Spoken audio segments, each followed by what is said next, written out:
नमस्कार, मैं हूं इंद्राणी तालुकदार। कैसे हैं आप लोग? उम्मीद करती हूं कि आप लोग बहुत अच्छे होंगे। मैं भी आप लोगों की कृपा से बहुत अच्छी हूं।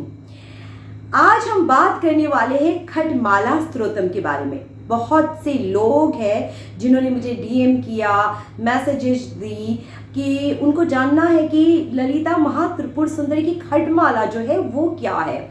और बहुत से लोगों को जानना है कि श्री यंत्र जो पूजा करते हैं श्री विद्या में, तो श्री यंत्र की जो मैप है, जो श्री यंत्र का जो आवरण है उसमें कितने आवरण हैं और उसमें क्या क्या शक्तियाँ हैं, ये सारी चीज़ें जो है बहुत से लोगों की बहुत सी क्वेरीज है। इसलिए आज हम इस वीडियो में सॉल्व करने वाले हैं सारी क्यूरीज। और श्री यंत्र में जब हम श्री यंत्र की पूजा करते हैं तो खडमाला का पूजा होता है। और जो खडमाला है श्री यंत्र में जो देवियाँ है, अलग अलग आवरण की जो देवियाँ है, योगिनियाँ है, जो शक्तियाँ है, वो कौन है उसके बारे में हम डिस्कस करेंगे। लेकिन ये श्री यंत्र को एक ही वीडियो में बता पाना मुश्किल है, इसलिए मैं छोटी छोटी आई थिंक 5-6 वीडियोस बनाऊंगी जिसमें मैं एक एक करके आप लोगों को हर स्टार्टिंग से लेके एंड तक मैं सारी चीज़ें आप लोगों को बताऊंगी कि कौन सी देवी कहाँ है, उनका उस देवी की उस चक्र का जो है मुद्राएं क्या है, एवरीथिंग मैं आपको सिखाऊंगी। क्योंकि आप लोगों को पता है श्री यंत्र के आवरण को समझना मतलब श्री विद्या को समझना होता है। तो आज मैं कोशिश करूंगी, मैं प्रे करती हूँ मेरे गुरुजनों को, मैं प्रे करती हूँ परमेश्वरा परमेश्वरी महादेव और शिव जी से और पार्वती माँ से और मेरे गुरुजनों से कि मैं अच्छी तरीके से आप लोगों को समझा सकूं। और बहुत सी लोगों को ये कोई हमेशा ये डाउट रहता है कि हम लोग खडमाला करना तो चाह रहे हैं, लेकिन खडमाला करने के लिए क्या दीक्षा की ज़रूरत पड़ती है? जी नहीं, खडमाला करने के लिए आपको कोई भी गुरु दीक्षा की ज़रूरत नहीं पड़ती है।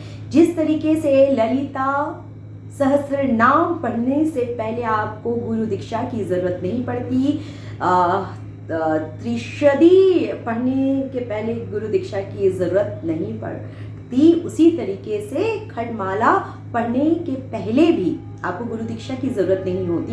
ये मंत्र है जिन मंत्रों को पढ़ के रोज़ हम अपनी पूजा पाठ में अगर हम लोगों ने इसको भी इंक्लूड किया तो हमारी कुछ कुछ इच्छाएं होती है। हर इंसान की इच्छाएं होती है, हम इंसान हैं तो हमारी इच्छाएं होती है। हम अपनी मनोकामना की पूर्ति के लिए, मैनिफेस्टेशन के लिए जो है खडमाला पढ़ते हैं। और कैसे पढ़ेंगे और खडमाला को जानेंगे, पढ़ने से ही नहीं होता, आपको जानना भी चाहिए। और श्री यंत्र को जानेंगे। आज मेरा प्रयास रहेगा कि मैं सारी चीज़ों को जो है आप लोगों को समझा सकूं। गुरु की ज़रूरत बहुत पड़ती है, हाँ, ऐसा नहीं कि गुरु की ज़रूरत नहीं पड़ती है, गुरु की ज़रूरत पड़ती है मंत्र दीक्षा के टाइम पे। और श्री विद्या में इतनी कॉम्प्लेक्स चीज़ें हैं जिनको समझने के लिए आपको विद्या में गुरु की ज़रूरत पड़ती है। और जो आज मैं जो आपको श्री चक्र की आवरणों के बारे में बात करने वाली, खडमाला के बारे में बात करने वाली, देवियों की पोजीशंस के बारे में बात करने वाली, कहाँ कौन सी देवी जो है शक्तियाँ लोकेट है, उसके लिए भी जो है गुरु की आवश्यक पड़ती है। लेकिन मैंने अपने गुरु से जो सीखा है मैं कोशिश करूँगी कि मैं आप लोगों को शेयर करूँ, ठीक है।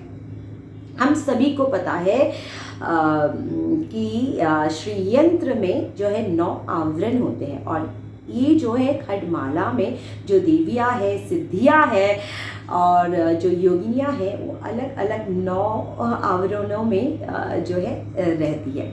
और अभी सबसे पहले प्रश्न उठेगा कि खडमाला का मतलब क्या है? खड का मतलब है तलवार। लेकिन आपने कभी देखा है माँ ललिता त्रिपुर सुंदरी को तलवार लिए? नहीं ना। खड का असली में ये अर्थ है कि खड माला, उसका मतलब है ज्ञान की तलवार। खडमाला स्तोत्रम एक ऐसी स्रोत है, ऐसी मंत्रों का माला है जिसको पढ़ने से हमारे अंदर जो अज्ञानता है, उस अज्ञानता है, अंधकार है, उस अंधकार को, अज्ञानता का नाश हो जाता है और हमारी जो विवेक है, विवेक जागृत होती है, मतलब विवेक की शक्ति जागृत होती है। तो यही है खड्गमाला। तो श्री यंत्र के 9 आवरणों में देवियों के नाम हम पढ़ते हैं तो हमारी विवेक जगता है। तो अभी प्रश्न उठता है कि हम खड्गमाला को किस तरीके से करें। सबसे पहले तो हमें क्या करना है, ध्यान मंत्र। सबसे पहले हम लोगों को न्यास करना है। न्यास विधि के लिए मैंने एक वीडियो बनाया है, आप लोग जाके देख लीजिए कि न्यास खड्गमाला करने के पहले जो है न्यास कैसे किया जाता है, वो आप देख सकते हो। और ललिता सहस्त्र नाम के लिए भी वही जो है न्यास विधि है। और ध्यान मंत्र उसी वीडियो में ध्यान मंत्र के बारे में भी मैंने बताया है कि मैं कौन सा ध्यान मंत्र पढ़ती हूँ, आप वो ही पढ़ सकते हो। सबसे पहले तो आपके पास एक बुक होना चाहिए जिसमें खड्गमाला हो। ललिता सहस्रनाम का बुक अगर आप खरीदोगे तो आपको उसी में ही खड्गमाला भी आपको मिल जाएगी।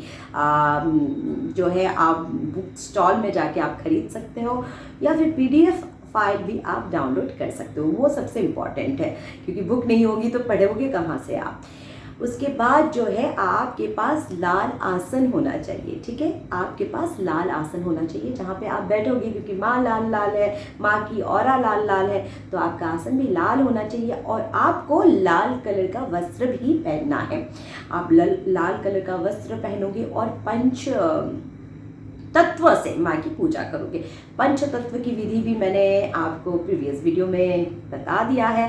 पंच तत्व होता है हमारी आकाश तत्व, वायु तत्व, अग्नि तत्व, ये सारी सब 5 तत्व जो है सारी आदि मिला के जो 5 तत्व है उससे माँ की आप पूजा, पृथ्वी तत्व, सारी मतलब 5 तत्व से मिला के आप माँ की पूजा कैसे करोगे। तो उसके लिए भी मैंने प्रॉपर तरीके से वीडियो बना मैं चुकी हूँ। अगर आप बोलोगे मैं छोटी सी वीडियो और बनाऊँ कि उसमें उसके लिए छोटा सा एक वीडियो बनाऊँगी ताकि आप लोगों को कुछ प्रॉब्लम ना हो। आपको मतलब 5 तत्व मैं कॉम्प्लेक्स नहीं करते हुए ये बताती। 5 तत्व का मतलब ये है कि आपको दीप जलाना है, अग्नि तत्व हो गया है, फूल चढ़ाना है, आपको फूल माता को चढ़ाना है, जो है आकाश तत्व हो गया। फिर आपको धूप अगरबत्ती करनी है, माँ को जो है आपको किस तक चढ़ाना है, आपको प्रसाद देना है, ये सारी चीज़ें आपको करना है। सरल हिंदी भाषा में मैंने बता दिया, वो सारी चीज़ें आपको करना है। और जो एक मंत्र भी होता है उसके लिए एक मैं छोटा सा वीडियो बाद में बनाऊंगी जिसमें आपको मैं बता दूंगी। एक प्रीवियस वीडियो मैं बना चुकी थी जिसमें ये सारी चीज़ें भी है, अगर आप चाहो तो देख सकते हो, नहीं तो अदरवाइज मैं छोटा सा वीडियो बना दूंगी जहाँ मंत्र के साथ आप किस तरह से पुष्प अर्पण करोगे वो सारी चीज़ें भी मैं बता दूंगी, ठीक है। ये सारी चीज़ें आपकी हो गई। फिर आपको मेन चीज़ है, आपको जो है संकल्प लेना है। संकल्प क्या लोगे, मैनिफेस्टेशन। सब लोग पीछे रहते, इच्छा पूर्ति होगी कि नहीं मैम, मेरी इच्छा पूर्ति ही नहीं हो रही है, मेरा ये मनोकामना पूर्ण नहीं हो रहा है, ये सारी चीज़ें। मेरा ये वीडियो बनाने का मकसद ये नहीं है कि आप लोग की मनोकामनाएं जो है वो पूर्ति के लिए मैं लिख दूँ एज अ थंबनेल की मनोकामनाएं पूर्ण हो गई, मैनिफेस्टेशन, वो इम्पॉर्टेंट नहीं है चीज़ें। अरे माँ की साधना करोगे तो आपको पूछने की ज़रूरत ही नहीं है मैनिफेस्टेशन। आप क्या मैनिफेस्टेशन करोगे, माँ सब पता है आपको क्या क्या चाहिए, आपके अंदर क्या है, क्या चल रहा है, क्या सबसे ज़रूरी है आपको, माँ बहुत अच्छी तरीके से जानती है, माँ तो ऐसे ही देंगी। लेकिन जहाँ मैनिफेस्टेशन की बात आती है तो आप मैनिफेस्टेशन के लिए आप संकल्प लो। संकल्प से सिद्धि बोलते हैं ना, संकल्प लो। क्या संकल्प लोगे, जो आपको चाहिए माता को आप बोल सकते हो कि मैं जो हूँ 15 दिन के लिए, 21 दिन के लिए, 1 महीने के लिए, 3 महीने के लिए कंटिन्यूस 1 बार 2 बार 3 बार, जैसे आपकी भक्ति हो, जैसी आपकी शक्ति हो, आप उसी तरीके से खड्गमाला की जो है स्तोत्रम को आप पढ़ सकते हो और आप ज़िंदगी भर भी पढ़ सकते हो। बट जो है आप अगर मनोकामना कोई एम्फेसाइज कर रहे हो तो आप ये चीज़ संकल्प में आप बोलना, माँ मेरी जो ये विश है बहुत इंपॉर्टेंट है, माँ को प्यार कर से बोलना, माँ को अंदर से बोलना, दिल से बोलना, माँ ज़रूर सुनेगी आपकी बात। तो मनोकामना को बोलना कि पूरी कर दो माँ, ऐसे जैसे जब बच्चा माँ से मांगती है ना, वैसे ही आप मांगना। फिर आप अपना संकल्प कर लेना। फिर जो मेन चीज़ है श्री विद्या की खड्गमाला, श्री यंत्र, मैंने आपको पहले बताया कि श्री यंत्र में 9 आवरण होते हैं, उसमें अलग अलग जगहों पे जो अलग अलग देवियाँ होती है, वही खड्गमाला, वही चीज़ को हम स्टार्टिंग से जो है एंड तक हम वही चीज़ को पढ़ेंगे। अब कहाँ क्या है शुरुआत से, वो सब हम डिस्कस करेंगे। अब आ जाता है खड्गमाला। आज जो है मैं यहाँ तक लेने वाली हूँ। ओम ऐं ह्रीं श्रीं ऐं क्लीं सौः। ओम नमः त्रिपुर सुंदरी, हृदय देवी, शिरो देवी, शिखा देवी, कवच देवी, नेत्र देवी, अस्त्र देवी, कामेश्वरी, भगमालिनी, नित्यक्लिन्ने, बहरुन्ने, बहनिवासिनी, महाविजयेश्वरी, शिवदूते, तुरिते, कुलसुंदरी, नित्ये, नीलपटाके विजये, सर्वमंगले, ज्वालामालिनी, चित्रे, महानित्ये, परमेश्वर परमेश्वरी, मित्तेशमयी, षष्ठीशमयी, उद्देशमयी, चार्यनाथमयी, लोपामुद्रमयी, अगस्तमयी, कालातापन्यमयी, धर्मचार्यमयी, मुक्तकेशेश्वरीमयी, दीपकलानाथमयी, विष्णुदेवमयी, प्रभाकरदेवमयी, तेजोदेवमयी, मनोजदेवमयी, कल्याणदेवमयी, वासुदेवमयी, रत्नदेवमयी, श्रीरामानंदमयी। आज हम यहाँ तक लेंगे। तो सबसे पहले ओम ऐं ह्रीं श्रीं ऐं क्लीं सौः। ओम नमः त्रिपुरा सुंदरी। इसमें है ऐं सरस्वती का बीज मंत्र, ह्रीं भुवनेश्वरी का बीज मंत्र, और श्रीं जो है लक्ष्मी माता का बीज मंत्र। ये सारी देवियाँ माँ त्रिपुरा सुंदरी की स्वरूप ही है। उसके बाद आता है ये जो माँ की हृदय देवी, शिखा देवी, ये जो है ना, ये जो है माँ की जो है अंग देवता है। माँ की अंग देवता को हम प्रणाम करते हैं, अंग देवता है। उसके बाद जो है नित्याओं की नाम आता है, जैसे कि कामेश्वरी, भगमालिनी, नित्यक्लिन्ने, ये जो है महानित्य तक जो है नित्याओं की नाम आती है। नित्याय क्या है? नित्याय जो है चंद्रमा की तिथियां है। जैसे कि पूर्णिमा के दिन जो माँ त्रिपुरा सुंदरी होती है, वही माँ त्रिपुरा सुंदरी जो है अमावस्या के दिन क्या हो जाती है? काली माँ हो जाती है। और अमावस्या से पूर्णिमा तक, पूर्णिमा से लेकर अमावस्या तक जो है बीच में जो प्रथमा, द्वितीया, तृतीया, ऐसे जो तिथियां आती है, वो क्या है? वो माता की जो अलग अलग शक्तियां हैं, अलग अलग तिथियां हैं। जैसे मैंने नाम लिया कामेश्वरी, भगमालिनी, नित्यक्लिन्ने, बहरुन्ने, वो जो है अलग अलग जो है माता की जो शक्तियां है, वो देवियां जो है वो हो जाती है। वो जाते जाते सारी एक एक तिथियों को, एक एक नित्याओं को जो है एक एक तिथियां मिलती है। जैसे कि हाँ, इसीलिए आप लोगों को पता होगा त्रिपुरा सुंदरी एक पूर्णिमा के दिन जो है माता त्रिपुरा सुंदरी के दिन है। उसके बाद कामेश्वरी, भगमालिनी, नित्यक्लिन्ने, बहरुन्ने, ऐसे करके सारी तिथियां आती है। कहाँ तक? अमावस्या तक जो है सारी तिथि आ जाती है, और एक एक तिथि जो है एक एक नित्याओं को दिया है। और ये जो नित्याएं है, ये नित्याएं जो है हमारी सांसों को जो है रेगुलेट करती है। इन नित्यों की पूजा पाठ करते हैं तो हमारी जो है हमारी जो सांसें जो है वो नियंत्रित होती है। जैसे कि सूर्य और चंद्रमा की जो ऊर्जा होती है, जो हमारी सांसों में होती है, आपको पता है ना, नारी जो होती है, जो है चंद्र नारी और सूर्य नारी, वो जो है इन कलाओं में ही होती है। हमारी सूर्य और चंद्रमा की जो ऊर्जा है, इन देवियों से हमारी शरीर में जो है संतुलित होती है। हम लोग एक दिन में करीब 21,600 सांसें लेती है, और एक एक नित्याओं को मिलती है जो है 1,440 सांसें।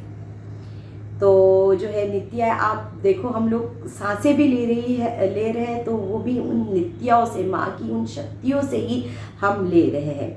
तो उसके बाद ये तो 15 नित्याएं होगी। उसके बाद जो है हम गुरु के नाम लेते हैं। श्री विद्या में गुरु की जो है बहुत महत्व है, क्योंकि हमारे, आप लोगों को पता है, हमारी श्री विद्या में गुरु कौन है? दिव्य गुरु जो है परमेश्वरा परमेश्वरी। जैसे मैंने अभी बोला, परमेश्वरा परमेश्वरी से लेके मैं अभी आप लोगों को गुरु की नाम बताने वाली हूँ। परमेश्वरा परमेश्वरी से लेके जो है शिरुनामा नंदामयी तक जो है हमारी गुरु है। परमेश्वरा परमेश्वरी जो हमारी शिव शक्ति है वही हमारी मेन गुरु है। उनसे ही, उनकी मुख से ही, शिव जी के मुख से ही जो है श्री विद्या जो है, श्री विद्या की जो सृष्टि बोल सकते हो, श्री विद्या कहाँ से आया? शिव जी की वाणी से आया। तंत्राज तंत्र में हम पढ़ते हैं तो शिव जी की वाणी से ही आता है। कभी शिव जी को पार्वती माता कुछ बातें पूछते तो शिव जी जवाब देती है, कभी शिव जी पार्वती माता से कुछ पूछती है तो शिव जी, पार्वती माता शिव जी को जवाब देते। जो हमारी मेन जो गुरु है, हमारी दिव्य गुरु है, वो है शिव शक्ति। उसके बाद हमारी सिद्ध गुरु आते हैं। जैसे मैंने कहा है, नित्येशमयी, षष्ठीशमयी, उद्देशमयी, चारिनाथमयी, लोपामुद्रमयी, अगस्तमयी, कालातापन्यमयी, धर्मचार्यमयी, दीपकलानाथमयी, ये सारी जो गुरु आते हैं वो हमारी दिव्य गुरु में आते हैं। फिर विष्णु देवमयी से जो लास्ट में जो है शिरुरामा नंदामयी, वो है हमारी मानस गुरु। तो ऐसे ही 3 प्रकार के हमारी गुरु हैं, दिव्य गुरु, सिद्ध गुरु और मानस गुरु। ठीक है, आज के लिए इतना ही। आज हम लोगों ने गुरु तक पढ़ा और जाना। उसके बाद दूसरे भाग में हम आगे जो है सिद्धियों के बारे में जानेंगे और आप मुद्राएं बताएंगे, बहुत सारी चीज़ें हैं। आप ये पूरी सीरीज़ में मेरे साथ जो है जुड़े रहिए। मैं सारी की सारी चीज़, एवरीथिंग जो मैं जानती हूँ और जो मैंने अपनी गुरु से सीखा है, हर चीज़ को आपको मैं बताऊंगी और आप लोग जुड़े रहिए, क्योंकि श्री यंत्र का आवरण इतना विशाल है। एक दिन में मेरे लिए भी समझा पाना इतना आसान नहीं होगा। मैं तो समझा लूँगी वैसे, लेकिन बहुत लंबा वीडियो बन जाएगा तो आप लोगों के लिए भी देखना मुश्किल हो जाएगा और उसे समझ पाना मुश्किल हो जाएगा। इसीलिए इसी तरीके से मैं छोटी छोटी वीडियो आप लोगों की लाऊंगी। पूरी सीरीज जो है खड्माला का चलेगा, ये भाग 1 है। तो आप लोग मेरे साथ खड्माला की जो ये सीरीज़ में लेके आ रही हूँ तो इसमें जुड़े रहिए। और अभी आप मुझे बताइए कि आपको मेरी ये वीडियो कैसी लगी। अगर आपको मेरी वीडियो अच्छी लगी तो कमेंट में लिखिए जय माँ ललिता अंबिका। और अगर आप मेरी स्पिरिचुअल जर्नी में जुड़ना चाहते हैं या इसी तरीके की स्पिरिचुअल नॉलेज को अपडेट करना चाहते हैं या भक्तिमय होना चाहते हैं, भक्ति भाव को अपने अंदर प्रकट करना चाहते हैं, तो मेरे चैनल को सब्सक्राइब कीजिए। मैं फिर मिलूंगी दूसरे एपिसोड में खड्माला की। मुझे दीजिए इजाज़त। जय माँ ललिता अंबिका।